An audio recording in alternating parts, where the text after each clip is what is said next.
ممكن تسمعني وانا بقرا القرآن؟ ده انا صوتي حلو قوي. اسمع كده.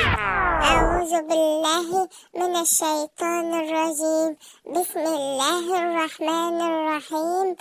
آه إنا أعطيناك الكوثر فصل لربك وانحر إن شانئك هو الأبتر. رأيك يا بابا صوت جميل صح؟ صح يا بابا؟ بس يا ابني، هو ده صوت اصلا؟ ايه ده؟ ما عدتش تقرأ تاني؟ كلكم بتتكلموا كده عليا انت واصحابي يا بابا، مفيش حد بيشجعني خالص. بس بتحبط ابنك. واحد قرأ قرآن، يمكن صوته مش قوي، يمكن نطقه غلط او نسى، بس كان عنده شجاعة وقالك اسمعني. ما تضحكش وما تكسفوش، ما تقولوش اسكت، شجعه وقوله برافو انك حاولت. ساعده يكمل مش تحبطه. شجع ابنك، شجع صاحبك، شجع اي حد بيبدأ خطوة حلوة في حياته.